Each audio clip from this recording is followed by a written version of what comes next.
সেই মালদা সীমান্ত এবং আবার সেখানে টার্গেট বিএসএফ।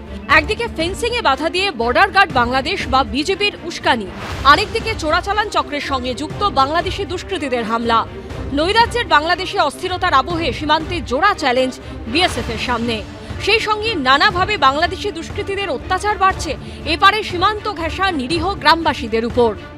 ধান চাষ করেছিলাম, তো নতুন সরকার হওয়ার পর আমি স্প্রে করতে গেছিলাম কীটনাশক দিয়ে, আমি একাই গেছিলাম। আর মোটামুটি ওরা 10 জন এসে হাসপাতালে আমাকে তার লেগে পালিয়ে এসে আমি বিএসএফ এর কাছে এসেছিলাম। মালদার কালিয়াচকে নওদা সীমান্তে বাংলাদেশি চোরা কারবারিদের হাতে আক্রান্ত হলো বিএসএফ।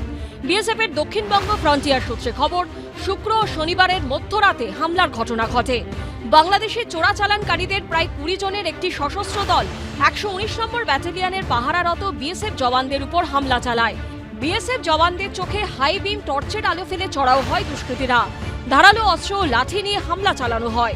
বাংলাদেশি দুষ্কৃতীদের ছত্রভঙ্গ করতে প্রথমে শূন্যে 2 রাউন্ড গুলি চালায় বিএসএফ। তাতেও কাজ না হওয়ায় চোরাচালানকারীদের লক্ষ্য করে 2 রাউন্ড গুলি চালানো হয়, যদিও তাতে হতাহতের কোনো খবর মেলেনি। অন্ধকার ও আমবাগানের সুযোগ নিয়ে গা ঢাকা দেয় হামলাকারীরা। বিএসএফ সূত্রে খবর, ঘটনাস্থল থেকে প্রচুর ফেন্সিডিল, ধারালো অস্ত্র ও একটি হাই বিম টর্চ উদ্ধার করা হয়েছে। এর আগে ত্রিপুরার উনকোটিতে বাংলাদেশের পাচারকারীদের ধরতে গিয়ে দিনে দুপুরে বাংলাদেশি দুর্বৃত্তদের হামলার মুখে পড়েছিলেন বিএসএফ জওয়ানরা। তাদের আগ্নেয়াস্ত্র কেড়ে ধারালো অস্ত্র দিয়ে মারার চেষ্টা করা হয়। সুকান্ত মুখোপাধ্যায়, সমীরণ পাল ও বিটন চক্রবর্তীর রিপোর্ট, এবিপি আনন্দ।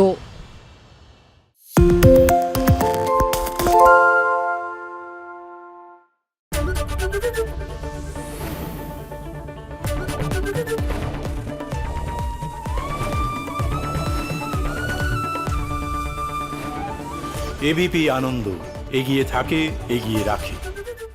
পালিয়েছি তাই নাকি? রাত্রে বাংলা গুজব চায় না, বাংলা খবর চায়। বাংলা খবর, বাংলার খবর।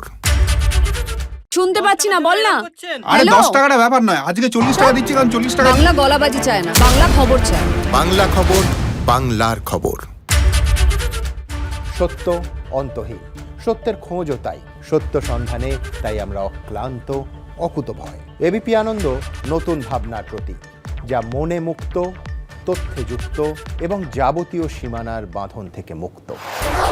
সীমা না শব্দটির মধ্যে লুকিয়ে আছে মানা শব্দটি, যেন চোখ রাঙানি এক অদৃশ্য বেড়াজাল, যা আটকে রাখে আমাদের এক ছোট্ট গণ্ডির মধ্যে। একমাত্র সঠিক খবরই গড়ে তুলবে এক মুক্ত সমাজ। সেই জগৎ গড়ার লক্ষ্যে কোনো সীমানার ঠুকুটি আমরা মানব না। এবিপি আনন্দ, এগিয়ে থাকে, এগিয়ে রাখে।